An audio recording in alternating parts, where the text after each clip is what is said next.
Time now for your forewarned weather with Cedric Haynes. Hey, happy Thursday, everyone. Let's get to a look here at what we're tracking for you this morning. Obviously, we've got that storm system across the southern half of the state, but we're also tracking some patchy, dense fog this morning. In fact, it's fairly widespread in some spots. Let me show you the latest visibility map, and you can see we've been dealing with this primarily across extreme northern Utah here. As you get up towards 84, you get on towards the northern portions of I-15 about to cross over into Idaho. Areas in red here, that's where we have less than a quarter of a mile visibility, less than a half a mile visibility in the areas in orange.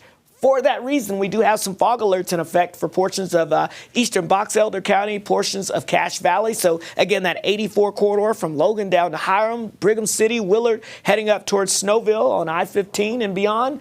Yeah, we're dealing with some of that fog. Here's a live view from USU here looking at the Logan Canyon view. And you can see, yeah, these are some of the low clouds and foggy conditions that we have showing up here. And that's going to be pretty common across the area. So remember, turn those high beams off if you're traveling in this area this morning. Be aware conditions could be fine, and all of a sudden you hit a patchy area of some very dense fog, and that could quickly drop that visibility. So make sure you're paying close attention. And of course, if you can't for some reason see in front of you, make sure you follow those solid painted lines on the right side of the lane there, because it keeps you on the road, right? All right, here's the weather map. Not a lot of falling precipitation out there at the time. We've had some wintry weather overnight in portions of eastern Utah, and that's going to be kind of the focus today, where we could pick up an additional 3 to 8 inches of snowfall for portions of the LaSalle and Abajo Mountains here, and this is primarily going to be above about 9,500 feet or so. So Futurecast showing us here as we go throughout the day. Again, notice that moisture fetch coming in across eastern Utah, and then potentially pivoting this afternoon across northern portions of Utah, including Cache Valley, the Wasatch Front. Could have some scattered showers, so be aware of that as we go throughout today. Could wake up to some wraparound precipitation across parts of northern Utah tomorrow morning, but by the afternoon, the sunshine is back out, and we are drying things out, and that next system looks to stay well to our south for most of the weekend. Could throw us some clouds across southern Utah on Saturday and Sunday.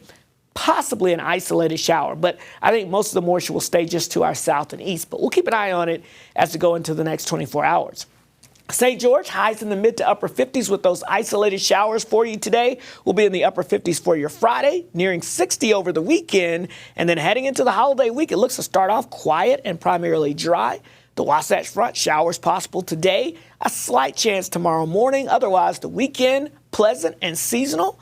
And then as we go into next week, for the holiday week, we start to cool it back down a little bit with those temperatures at or slightly below average.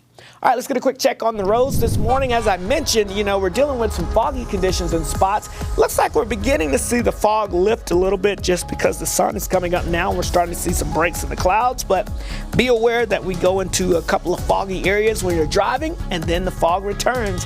So keep that in mind. Here's the good news. If you've got to make your plans to the airport early this morning, things are looking pretty good right now with that traffic. We'll keep you updated on your traffic and weather throughout the morning, but for now, let's get you back over to Matt and Melissa.